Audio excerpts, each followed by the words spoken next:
41 building जेव्हा तुटण्यात आली त्यावेळी आपण बघितलंय 10वी-12वीची परीक्षा चालू होती आणि मुलांना बेघर करून टाकलं. त्याच्यामुळे लोकांना आता बऱ्यापैकी समजलेलं आहे. त्यांनी ऑलरेडी आम्हाला आश्वासन दिले होते, तरी सुद्धा आमची घरं तोडले. त्याच्यामुळे लोक यांना करण्यात आला आणि त्यानंतर हे पुन्हा त्या ठिकाणी आणण्यासाठी हरकती वगैरे मागवलेल्या आहेत. परंतु आता निश्चित झालेलं नाही का त्या ठिकाणी पुन्हा रिझर्वेशन आहे. यांना फक्त ते घरे तोडायची होती, तो भूखंड मोठा करायचा होता आणि यांना मोठा कॉम्प्लेक्स वगैरे नाही तर काहीतरी डेव्हलपिंग करणं असं चुकीच्या पद्धतीत. कोणाच्याही घरावरती बुलडोझर येणार नाही, कोणाची घरं तुटली जाणार नाहीये. ज्यावेळी यांचं सरकार गेलं, बहुजन विकास आघाडीचं आमचं ज्यावेळी सरकार निघून गेलं किंवा महानगरपालिका राज्य शासनाच्या हातात गेली, त्यानंतर हा सगळा प्रकार चालू झालेला आहे. नोटीस आता आलेल्या आहेत. आता बहुजन विकास आघाडीचा या ठिकाणी महापौर नाहीये का आणि राज्य शासन जे आहे ते आता एकच मंत्री किंवा त्यांचा जे मुख्यमंत्री आहेत त्यांच्या अंडर येत असल्या कारणाने हे सगळे ते खोटं आश्वासन देत आहेत.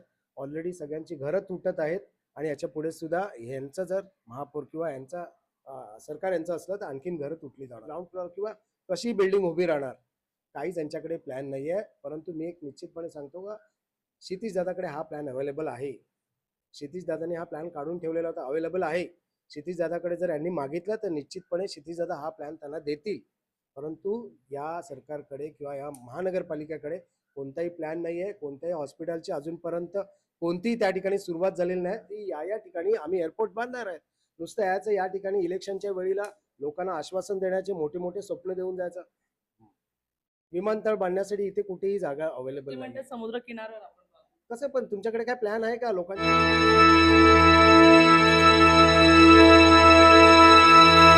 नमस्कार, आता आपण नालासोपारामध्ये उपस्थित आहोत. येणाऱ्या काही दिवसातच निवडणुका आहेत आणि आपल्याला माहिती असेल सध्या जनतेला सगळ्यात जास्त भेडसावणारा प्रश्न हा आहे की वसई विरारमध्ये मंत्र्यांचे दौरे तर झाले, मोठमोठी आश्वासनं पण झाली, पण ती आश्वासनं किती खरी आहेत यामधला सगळ्यात महत्त्वाचा प्रश्न हा आहे की बीजेपी म्हणतेय की आम्ही येऊ तर आम्ही घरं तोडणार नाही, परंतु जनतेला यावर विश्वास नाहीये. आम्ही बऱ्याच लोकांमध्ये फिरलो, लोकांचं असं म्हणणं आहे वो आएगी घर तोडके जाएगी. भाजपाने दिलेल्या वचनानंतर मुख्यमंत्री आले, पक्के घरांचे वादे झाले, परंतु ते कितपत खरंय? कारण 41 इमारतींच्या बाबतीत लोकांसोबत जे काही झालेलं आहे ती लोक अद्यापही विसरलेली नाहीयेत. 41 इमारती जेव्हा तोडत होते तेव्हा आमदार राजन नाईक म्हणाले की आम्हाला निवडून आणा, तुमची घरं वाचतील, परंतु त्यानंतर निवडून आल्यानंतरच काही दिवसानंतर कारवाई होते आणि तो परिसर आहे तो निस्तानाभूत होतो. आणि या संपूर्ण घटनेनंतर जनतेचा भाजपवरून विश्वास उडालेला आहे. आजच्या घडीला 41 इमारतींचं काय होणार, त्यांचा पुढे न्यायनिवाडा कसा लागणार, असे अनेक प्रश्न जनतेला आहेत. परंतु खरंच भाजपा हे फसवे आश्वासनं देते का किंवा भाजप जे आहे ते मोठ्या प्रमाणात खोटं बोलण्याचं काम करते का, असे अनेक प्रश्नचिन्ह उपस्थित राहिलेत. आज आपण प्रभाग क्रमांक 13 मध्ये आलेलो आहोत. या ठिकाणी बहुजन विकास आघाडीच्या उमेदवार आहेत दीप्ती भोईर, त्यांचे पती ऍडव्होकेट चेतन भोईर. ऍडव्होकेट चेतन भोईर यांनी गेल्या काही महिन्यांपूर्वी या संपूर्ण मुद्द्यावरती पीएल दाखल केली होती आणि आपल्याला 41 इमारतींच्या बाबतीत अचूक माहिती ते देणार आहेत की या संपूर्ण घटनांमध्ये कशा प्रकारे किती सत्यता आहे आणि किती खोटं बोललं जात आहे. त्याचं कारण म्हणजे की निवडणुका येणार आहेत आणि नागरिकांना कोणत्याही भूलथापा पडू नये, आणि आज ही बातमी करण्यामागचं कारण हे आहे की नागरिकांना सत्य परिस्थिती काय आहे ते समजावं. सर, सर्वप्रथम नमस्कार. काय सांगाल, 41 इमारतींचा मुद्दा सध्या ज्या प्रमाणात तापलेला आहे, पुन्हा निवडणुका आल्यात, पुन्हा वादे केले जात आहेत, परंतु मुख्यमंत्री म्हणतायत की आम्हाला निवडून आणा, आम्ही घरं तोडणार नाही. मॅडम, मी हे सांगेल का ज्यावेळी घरे तोडले गेली त्यावेळी कोण होतं? मुख्यमंत्री तुम्हीच लोक होते ना, सरकार तुमचं होतं, आमदार तुमचे होते, खासदार तुमचे होते, पूर्ण राज्यामध्ये सरकार तुमचं होतं. त्यावेळी घरं तुटली गेली, आता तुम्हाला आणखीन पुन्हा कशासाठी निवडून आणायचं? हे निवडून येऊन दे नाही तर नाही येऊन दे, या लोकांनीच घरे तोडलेली आहेत. यांच्या सरकारनी म्हणजे यांनीच लोकांनी घरं तोडलेली आहेत. त्याच्यामुळे जे ते आश्वासन देत आहेत त्याला आश्वासन पण बोलता नाही, ते खोटं बोलत आहेत. ते खोटं आश्वासन आहे. जनतेने या आश्वासनाला कोणताही प्रतिसाद देऊ नये. यांनी ऑलरेडी आपल्या लोकांची घरे तोडलेली आहेत, सगळ्या लोकांना रस्त्यावर आणलेलं आहे, आपल्याला बेघर केलेलं आहे. त्याच्यामध्ये विधवा महिला होत्या, ज्येष्ठ नागरिक होते, कर्करोग झालेले रुग्ण सुद्धा होते. मॅडम, आपण सगळ्यांनी सोशल मीडियावर 41 बिल्डिंग जेव्हा तुटण्यात आली त्यावेळी आपण बघितलंय 10वी-12वीची परीक्षा चालू होती आणि मुलांना बेघर करून टाकलं. त्याच्यामुळे लोकांना आता बऱ्यापैकी समजलेलं आहे. त्यांनी ऑलरेडी आम्हाला आश्वासन दिले होते, तरी सुद्धा आमची घरं तोडले. त्याच्यामुळे लोक यांना कोणत्याही यांच्या थापांना बळी पडणार नाही. सर मी बाकी आपण नेत्यांना तर विचारतच असतो, परंतु तुम्ही या मुद्द्यामध्ये सखोल माहिती घेतलेली आहे. मी तुम्हाला विचारेन, रिझर्व्हेशन हटवता आलं असतं?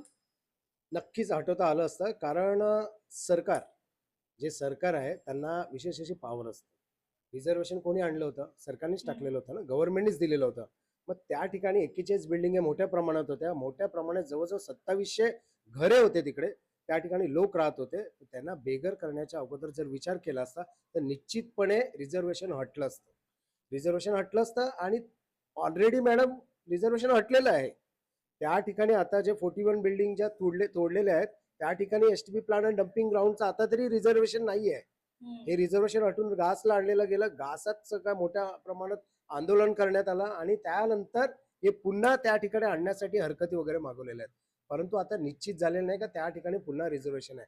यांना फक्त ते घरे तोडायची होती, तो भूखंड मोठा करायचा होता आणि यांना मोठा कॉम्प्लेक्स वगैरे नाही तर काहीतरी डेव्हलपिंग करण्या असं चुकीच्या पद्धतीत करायचे असतील. त्याच्यामुळे हे सगळं त्यांनी तोडण्यात आलं. जेव्हा भूखंड खाली केला जात होता, जेव्हा इमारती तोडल्या जात होत्या, जेव्हा बीजेपीवर आरोप लागत होते, अनेक लोकं असं संभ्रम पण पसरवत होते, की बहुजन विकास आघाडीच्या नेत्यांना या ठिकाणी डेव्हलपमेंट करायची आहे, म्हणून हा सगळा प्रकार सुरू आहे. तर त्यावर काय म्हणजे प्रकाश टाकाल? मॅडम अजिबात नाही ना, कारण सरकारच यांचं होतं. सरकार बीजेपी आणि शिवसेना यांचं सरकार बसलेलं होतं. आता बहुजन विकास आघाडीला त्या ठिकाणी डेव्हलपमेंट करायचं नव्हतं. आप्पाच्या काळात कोणतीच बिल्डिंग तुटलेली नाहीये. हं. कोणतीच बिल्डिंगला नोटीस आल्या, परंतु आपण लोकांचा विचार केला. लोकांसाठी कोणतीही बिल्डिंग तोडू दिली नाही. कारण महानगरपालिकेमध्ये आपला महापौर होता. आपला महापौर होता त्याचप्रमाणे आमदार सुद्धा आपले होते. त्यामुळे लोकांसाठी विचार करणारा बहुजन विकास आघाडीचा आपले लोकनेते हितेंद्र ठाकूर आहेत. त्यांनी कोणाच्याही घराला हात लावलेला नाहीये. मॅडम आणखीन एक विषय मी सांगेल का आमच्या पश्चिम पट्ट्याला गाव आहे. या सुळण्या गावामध्ये एकाचं घर तोडलं गेलं. आतापर्यंत इतक्या मोठ्या प्रमाणात सगळ्यांचे बंगले आहेत, काही-काहींचे लीगल, कोणाचे इनलीगल हो. असतील. परंतु कोणाच्याच घराला आतापर्यंत बुलडोझर धक्का सुद्धा लागला नव्हता, हातोडा लागला नव्हता. त्या ठिकाणी एक घर तोडण्यात गेलं. ते बिचारी बाई विधवा झाली. त्याच्यामुळे हे लोकं जर आले निवडून, तर निश्चितपणे लोकांची बिल्डिंग तोडून टाकतील, राहते घरं तोडून टाकतील आणि मोठ्या प्रमाणात लोकांना बेघर करतील. गावामध्ये एक प्रकार भरपूर पाहायला मिळतोय. प्रभाग क्रमांक 12 मध्ये जेव्हा आम्ही बातमी करत होतो आम्हाला कळलं, की घरांना नोटिसा यायला लागल्यात. म्हणजे तुमच्या मालकी जागेवर पण जर इमारत बंगला असेल, त्यांना पण आता नोटिसा येतायत. तर हे सगळे काय प्रकार आहेत?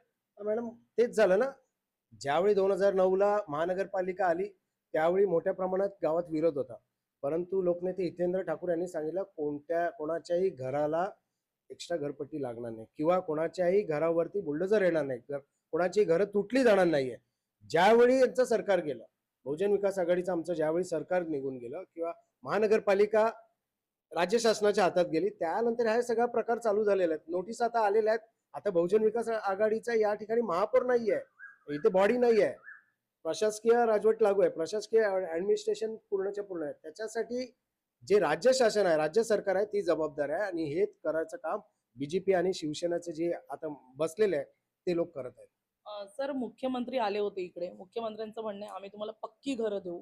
काही झालं क्लस्टर एस-आर-ए सारख्या योजना आम्ही इथे राबवू आणि पक्की घरं देऊ." पण लोकांना कुठेतरी अजून पण भीती आहे, की हे सगळे जुमलेबाजी आहे. तर त्यावर काय सांगाल? मॅडम निश्चितपणे जुमलेबाजी आहे ना. 41चे 2700 कुटुंब जे बेघर झालेले आहेत त्यांच्यासाठी राज्य सरकार पार्टी केलेलं आहे आम्ही पी-एल दाखल करताना. राज्य सरकारने ॲफिडेव्हिट द्यावं कोर्टामध्ये, हायकोर्टामध्ये ॲफिडेव्हिट द्यावं का आम्ही या लोकांना पक्की घरं बांधून देणार आहेत.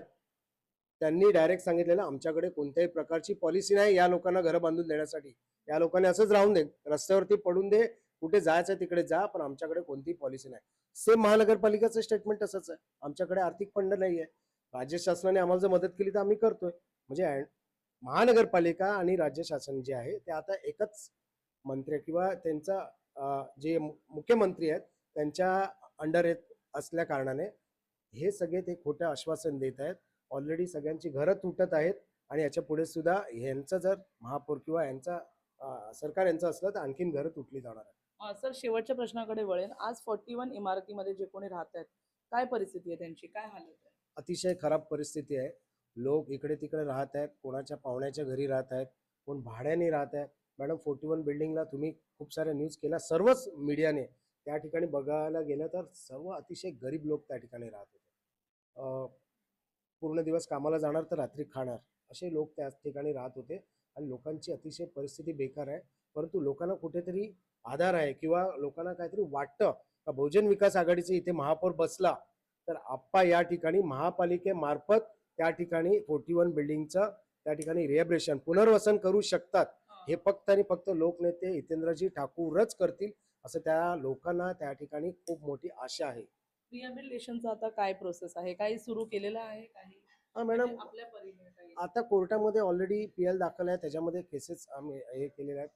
खूप सारे रिप्लाय आम्ही फाईल केलेले आहे. राज्य शासन म्हणते आमच्याकडे कोणती पॉलिसी नाही आहे, महानगरपालिका म्हणते आमच्याकडे कोणते आर्थिक फंड नाही आहे. परंतु ही जबाबदारी ही राज्य शासनाची आहे, ही सरकारची जबाबदारी आहे. लोक बेघर झालेले आहेत, त्यांना घर बांधून द्यायची जबाबदारी सरकारची आहे. ज्यावेळी त्या ठिकाणी बिल्डिंग बांधल्या गेल्या त्यावेळी घरपट्टी घेण्यात आली, सरकारीच गेला ना पैसा, महानगरपालिकेला सरकारलाच गेला. त्यानंतर पाणीपट्टी केलेली आहे आणि मोठ्या प्रमाणात तोडले. ही वेकेट आता जागा झालेली आहे पूर्णच्या पूर्ण. या लोकांनी सांगावं ना, सरकारने सांगावं काय, ज्या 2700 घरं होती, जे कोण 41 बिल्डिंग मध्ये राहणारे लोक होते त्यांना आम्ही त्या ठिकाणी घरे देऊ. बाकीच्या ठिकाणी काय करायचं ते करा, तुम्हाला डेव्हलपमेंट करा, जे लँड ओनर असतील त्यांना द्या किंवा ज्यांनी विकत घेतले असतील त्यांना द्या. तो माझा काहीच नाही प्रश्न. फक्त मला असं वाटतं का त्या लोकांचं पुनर्वसन होण्यासाठी मी प्रामाणिकपणे हायकोर्टामध्ये माझी PL दाखल केलेली आहे. हे जे म्हटलं जातंय सततचं, की आता मुख्यमंत्री म्हणतायत, म्हणजे रवींद्र चव्हाण म्हणतायत, की महानगरपालिका मुख्यमंत्र्यांना काही दिवसांसाठी दत्तक देऊन बघा. तर कितपत योग्य आहे? कारण प्रशासन त्यांच्याकडे आहे, सगळं काही त्यांच्याकडेच आहे. मग ह्या 5 वर्षामध्ये का त्यांनी कोणता विकास केला नाही आणि खापर प्रत्येक वेळी 35 वर्षावर का फुटत गेलं? मॅडम, हे जे येऊन या ठिकाणी वसईमध्ये मोठे मोठे नारे देतात, खोटे आश्वासने देतात, लोकांना माहिती पडलेले आहे. सोशल मीडियावरती बघतोय आपण यांची काय हालत झालेली आहे. कोणते नारे देत आहे, कोणासोबत युती करत आहेत, कशा पद्धतीत. दत्तक काय द्यायचं, ऑलरेडी तुमच्याकडे 6 वर्षापासून महानगरपालिका राज्य शासनाकडे होती. राज्य शासनामध्ये कोण बसलेले, तुम्हीच बसलेले आहेत. मग तुमच्या हातात आणखीन काय द्यायचं, तुम्ही या ठिकाणी विकास केला पाहिजे होता. रस्त्याची किती बेकार परिस्थिती आहे. एखादा आजारी माणसाला समज रस्त्यातून नेला तर बिचारा त्या गाडीतच मरून जायचा. अतिशय घाणेरडी परिस्थिती वसई विरारची केलेली आहे. आणि जर यांच्या हातात हे सरकार दिलं, यांच्या हातात जर महानगरपालिका दिली तर पूर्णच्या पूर्ण वसई तालुक्यामध्ये या ज्या गोष्टी चांगल्या आहेत या संपवण्याचं काम हे सरकार करणार आहे. शेवटच्या प्रश्नाकडे वळेन. आता इतके सगळे डेव्हलपमेंटचे विषय निघालेत, विकास कामं होत नाहीत असं त्यांचं म्हणणं आहे. आपण खूप मागे आहोत मुंबईपेक्षा, वसई विरार पाहायला गेलं तर. तर मुख्यमंत्र्यांनी एक लगेच स्टेटमेंट देऊन टाकलं, की मी ते ऑफशोर एअरपोर्ट करेन. त्यानंतर बुलेट ट्रेनचा प्रकल्प तर होतोच आहे केंद्राकडून. पण ऑफशोर एअरपोर्ट करेन. त्यानंतर विविध म्हणजे कॉरिडॉर्सचे मुद्दे आहेत ते पण काढले. एअरपोर्ट हे कितपत, म्हणजे आता मी तुम्हाला वकील म्हणून विचारते, कितपत, आणि वसईचे स्थानिक म्हणून विचारते, काय वाटतं? कुठे मुख्यमंत्री हे सगळं खोटे आश्वासन देत आहे. मला मला तरी असं वाटते, एअरपोर्ट करण्यासाठी कोणत्या प्रमाणात जागेचा काय विचार केलेला आहे का? मी सुद्धा बोले मी सगळ्यांना सोन्याची घरं बांधून देईल, होणार आहे का? काहीतरी तुमच्याकडे नियोजन आहे का, कोणतं प्लॅनिंग आहे का? कोणता प्लॅन असेल तर सांगा, या भूखंडावरती या ठिकाणी आम्ही एअरपोर्ट बांधणार आहे. नुसतं याचं या ठिकाणी इलेक्शनच्या वेळीला लोकांना आश्वासन देण्याचे मोठे मोठे स्वप्न देऊन जायचं. विमानतळ बांधण्यासाठी इथे कुठेही जागा ते अवेलेबल नाही. म्हणते समुद्र किनाऱ्यावर आपण बांधू. कसं पण तुमच्याकडे काय प्लॅन आहे का? लोकांच्या हरकती असणार, काय असणार, लोकांचे व्यवसाय चालतात समुद्र किनाऱ्यावरती, या सगळ्या गोष्टी आहेत. ह्यांनी काही सुद्धा बोलणार तसं होणार नाहीये. लोकांचा पहिला विचार करावा लागेल, राहणाऱ्या लोकांचा, स्थानिक लोकांचा विचार करावा लागतील. गरीब लोक राहत आहेत, त्याच्यानंतर एअरपोर्टचा प्रश्न आहे. परंतु हे यांच्याकडे कोणताही प्लॅनिंग नसताना काही सुद्धा बोलत असतात. आपल्या आचोळ्यामधील जे हॉस्पिटल आहे त्याच्यासाठी दादानी प्रयत्न केले, क्षितिज दादानी प्रयत्न केले आणि ते आणला. या लोकांनी नारळ फोडले, यांच्याकडे कोणताही प्लॅन नाहीये. मी लाजच्या एका न्यूजमध्ये सांगितलं, बाबा मला द्या कोणता तुमच्याकडे प्लॅन असेल. मी चॅलेंज करतो का तुमच्याकडे त्याचा प्रॉपर प्लॅन आहे का? फर्स्ट फ्लोअरला काय होणार, सेकंड फ्लोअरला काय होणार, ग्राउंड फ्लोअर किंवा कशी बिल्डिंग उभी राहणार, काहीच यांच्याकडे प्लॅन नाहीये. परंतु मी एक निश्चितपणे सांगतो का क्षितिज दादाकडे हा प्लॅन अवेलेबल आहे. क्षितिज दादाने हा प्लॅन काढून ठेवलेला होता, अवेलेबल आहे. क्षितिज दादाकडे जर यांनी मागितलं तर निश्चितपणे क्षितिज दादा हा प्लॅन त्यांना देतील. परंतु या सरकारकडे किंवा या महानगरपालिकेकडे कोणताही प्लॅन नाहीये. कोणत्याही हॉस्पिटलची अजूनपर्यंत कोणतीही त्या ठिकाणी सुरुवात झालेली नाही. लोकांना फक्त आश्वासन देण्याचं काम करतात. या 6 वर्षात जर इलेक्शन झाल्या असत्या आणि आमचा महापौर असता तर आतापर्यंत तिकडे मोठं हॉस्पिटल झालं असतं, लोकांना सगळ्यांना तिकडे फायदा मिळाला असता. धन्यवाद सर. जसं की आपण चेतन भोईर सरांशी बोललो. जर आपल्याला माहीत नसेल आम्ही सांगू इच्छितो, की सरांनी मोफत जे आहेत ते पी-आय-एल दाखल केले होते. या कुटुंबाच्या तर्फे 41 इमारतींचे जे बेघर कुटुंब होते त्यांच्यातर्फे पी-आय-एल दाखल करण्यात आले होते आणि ह्या कार्यानंतर जे आहे ती खरी कसरत सुरू झाली. कारण अनेक सत्य 41 इमारतींचे बाहेर पडू लागले.